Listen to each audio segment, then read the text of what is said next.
चलिए बढ़ते हैं आज की कहानी की ओर। दोस्तों, अगर कोई पक्षी एक छोटे से बच्चे के रूप में बदल जाए तो उसे देखकर आप सभी क्या करेंगे? जाहिर सी बात है, जब उस पक्षी को इंसानी रूप में बदलते हुए देखोगे तो आपकी रूह कपकपा जाएगी और चीखते चिल्लाते हुए वहां से भाग खड़े होंगे। ऐसा ही कुछ मेरे साथ हुआ था, जिसे सुनकर आप सभी का दिल दहल जाएगा। तो चलिए जानते उस रात घटी ये दिल दहला देने वाली घटना को और भी करीब से। दोस्तों, मेरा नाम गुल्लू है। उस रात जब मैं फैक्ट्री से काम करके अपने घर लौट कर आ रहा था तो रात के यहीं कोई 10 बज रहे थे। दरअसल फैक्ट्री घर से कुछ ही दूरी पर थी, तो मैं पैदल ही घर रोज आया जाया करता था। रोज की तरह मैं आज भी फैक्ट्री में 12 घंटे का काम करने के बाद घर पर लौट रहा था कि तभी मेरी नज़र रोड से कुछ ही दूरी पर खड़ी एक लड़की पर गई। पर उस लड़की की शक्ल अंधेरे की वजह से साफ साफ दिखाई नहीं दे रही थी। उस लड़की को इतनी रात को यहाँ पर देखकर मैं हैरान हो गया कि आखिर ये लड़की कौन है जो इतनी रात को यहाँ पर घूम रही है। अभी मैं उस लड़की की ओर ही देख रहा था कि तभी वो लड़की अचानक से गायब हो गई। उस लड़की को गायब होता देख अब मैं एकदम से हड़बड़ा गया कि तभी मैंने एक नज़र फिर से इधर उधर मारी कि तभी वो लड़की अचानक से सामने आ गई। अब उस लड़की की भयानक शक्ल देखकर मेरा शरीर सुन्न पड़ गया, मानो एक पल के लिए मेरी जान ही निकल गई हो। उस लड़की की शक्ल को देखकर ना ही मैं कुछ बोल पा रहा था और ना ही मैं इधर से उधर हो पा रहा था, मानो जैसे मैं वहीं पर जमसा गया था और डर से मैं पसीने से भीग गया था। उस लड़की का भयानक रूप देखकर डर की वजह से मुझे कुछ भी समझ में नहीं आ रहा था कि आखिर मैं करूं तो करूं क्या। अभी मैं यही सब सोच रहा था कि तभी उस लड़की ने मेरा गला पकड़ लिया और मेरा गला दबाने लगी। उस लड़की से मैं अपना गला छुड़ाने की बहुत ही कोशिश करने लगा, पर मैं उस लड़की से अपना गला छुड़ा ही नहीं पा रहा था। और देखते देखते मेरी आंखों के सामने अंधेरा छा गया और फिर जब मेरी आंख खुली तो आसमान में काले बादल छाए हुए थे और चारों तरफ सिर्फ पेड़ ही पेड़ थे। अब ये देखकर मैं बहुत ही हैरान था कि आखिर मैं कहाँ पर आ गया हूँ। अभी मैं यही सब सोच ही रहा था कि तभी किसी ने आवाज़ दी। वो आवाज़ कुछ इस तरह की थी कि उस आवाज़ को सुनकर मैं और भी ज़्यादा डर गया। पर हैरान की बात तो ये थी कि मुझे अभी भी कुछ भी समझ में नहीं आया कि आखिर मैं हूँ कहाँ पर और वो भयानक शक्ल वाली लड़की आखिर थी कौन। अभी मैं यही सब सोच ही रहा था कि फिर से वही आवाज़ सुनाई पड़ी और फिर जब डरते हुए मैंने पीछे की तरफ पलट कर देखा तो पीछे कोई भी नहीं था। अभी मैं उस ओर ही देख रहा था कि तभी मेरी नज़र सामने पेड़ के डाल पर गई तो मैंने देखा कि उस डाल पर एक उल्लू बैठा हुआ था जो ये आवाज़ निकाल रहा था। अभी मैं उस ओर ही देख रहा था कि तभी वो उल्लू मेरी तरफ आने लगा। उस उल्लू को अपनी तरफ आते हुए देखकर मैं पीछे की तरफ बढ़ने लगा। अभी मैं पीछे की तरफ बढ़ ही रहा था कि तभी वो उल्लू मेरे सामने आकर एक बड़े से पत्थर पर जाकर बैठ गया। वो देखते ही देखते एक छोटे से बच्चे के रूप में बदल गया। उस उल्लू को इस तरह बच्चे के रूप में बदलता हुआ देखकर मेरे तो रोंगटे खड़े हो गए। मुझे समझने में समय नहीं लगा कि ये कोई शैतान है, तो मैं तुरंत ही वहां से भागते हुए वहां से जाने लगा। अभी मैं भागते हुए जा ही रहा था कि तभी मैंने पीछे पलट कर देखा तो वो मेरे पीछे पीछे आ रहा था।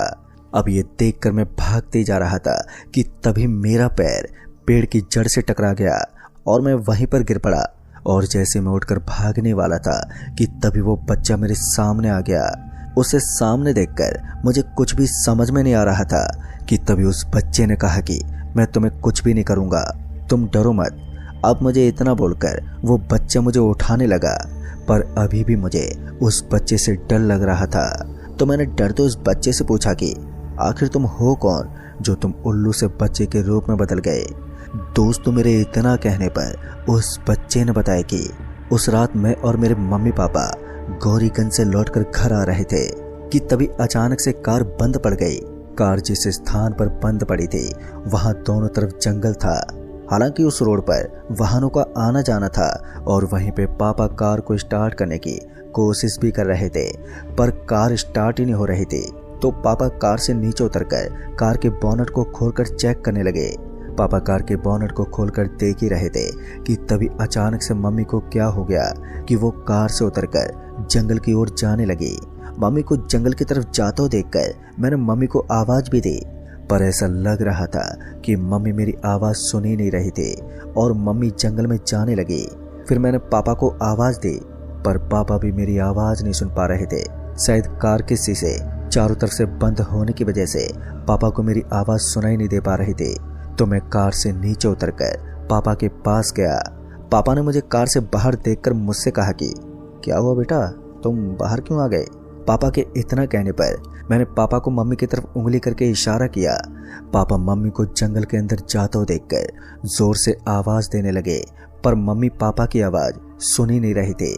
मम्मी को जंगल के अंदर जाते हुए देखकर पापा ने मुझे गोद में ले लिया और मम्मी की ओर भागते हुए जाने लगे और मम्मी को बार बार आवाज़ दिए जा रहे थे, पर मम्मी ना ही आवाज़ सुन रही थी और ना ही रुक रही थी। पर पापा अभी भी मम्मी के पीछे ही भागते जा रहे थे कि तभी मम्मी एक पेड़ के पास जाकर रुक गई। और मम्मी को रुका हुआ देखकर जब पापा मम्मी के पास पहुंचे तो हमने देखा कि मम्मी जिस जगह पर रुकी हुई थी वहां पर बहुत ही बड़ा एक तालाब था। अभी हम सब उस तालाब की ओर ही देख रहे थे कि तभी उस तालाब से एक अजीब तरह की आवाज़ आने लगी। उस आवाज़ को सुनकर मैं और पापा बहुत ही ज़्यादा डर गए और वहीं पर मम्मी चुपचाप उस तालाब के पास खड़ी रही। उस आवाज़ को सुनकर मम्मी को कोई फर्क ही नहीं पड़ रहा था और जब पापा मम्मी के पास गए और उन्हें अपने साथ लेकर जाने की कोशिश की तो मम्मी ने पापा की बात ही नहीं सुनी। पापा मम्मी को कार की तरफ लेकर जाने की कोशिश कर रहे थे कि तभी अचानक से उस तालाब में से एक लड़की निकली और उस लड़की की शक्ल बहुत ही ज़्यादा भयानक थी, जिसे देखकर मैं तो जोर जोर से रोने लगा।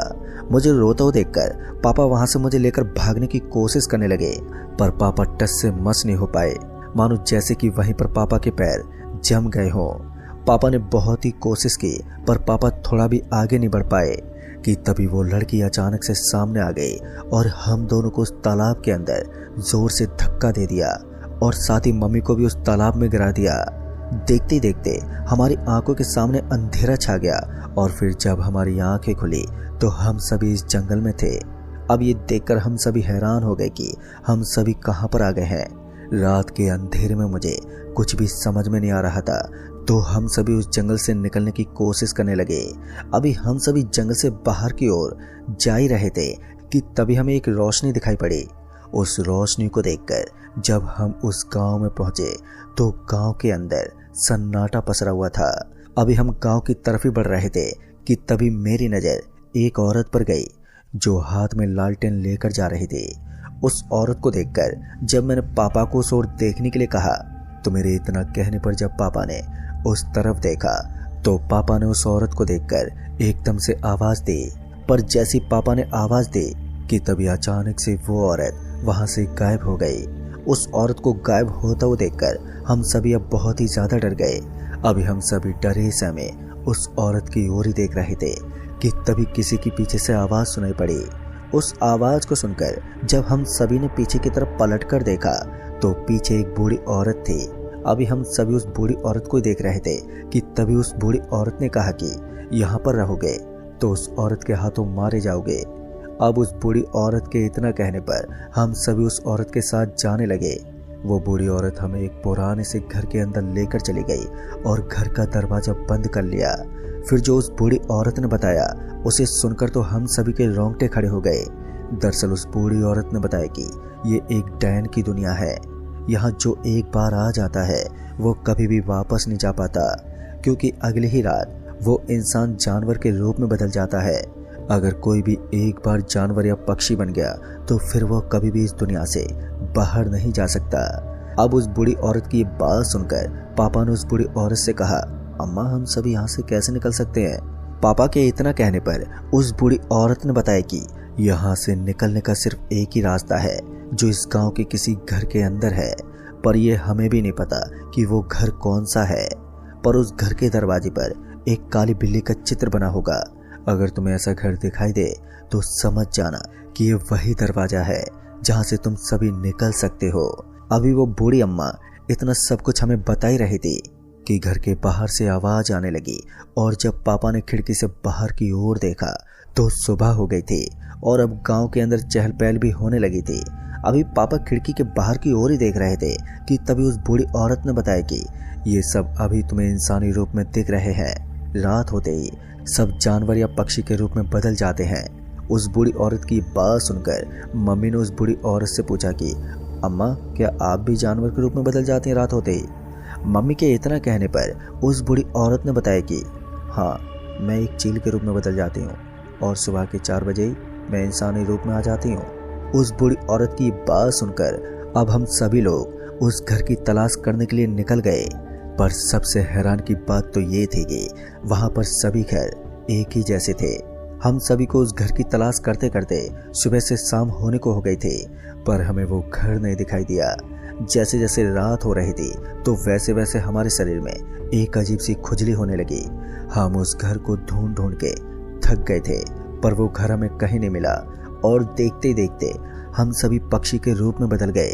तब से हम सभी यहीं पर रहते हैं और रात होते ही हम सभी सब कुछ भूल जाते हैं और फिर सुबह होते ही हमें सब कुछ याद आ जाता है और फिर हम सभी एक साथ रहते हैं। फिर उस दिन से हम सभी उस बूढ़ी अम्मा के साथ रहने लगे और हर रात को वो डैन किसी न किसी की हर रात बलि देती है। पर ऐसे ही एक दिन जब हम गांव में घूम रहे थे कि तभी वो घर हमें दिखाई दिया, जिससे हम सभी उस घर के अंदर जाकर इस डैन की दुनिया से बाहर निकल सकते थे। पर उस घर को देखकर तो हम उस घर के अंदर जा ही नहीं पा रहे थे कि तभी उस बूढ़ी औरत ने बताया कि इस घर के अंदर सिर्फ इंसान ही जा सकते हैं। अब हम इंसान नहीं रहे, एक पक्षी बन गए हैं और हम सभी उस डैन के हाथों कब बलि चढ़ जाएंगे ये हमें कुछ भी नहीं पता। तब से हम सभी यहीं पर हैं। दोस्तों, उस बच्चे की बात सुनकर मैं बहुत ही ज्यादा घबरा गया था और हकलाते उस बच्चे से कहा, अब तुम ही हो जो हमें इस दुनिया से बाहर निकाल सकते हो।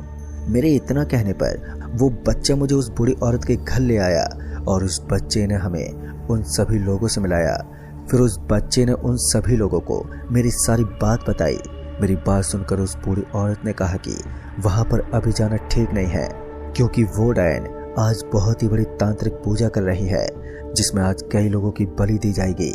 पर वो किस किस की बलि देगी ये तो हम में से किसी को भी नहीं पता और वो बलि उस घर के पास देने वाली है।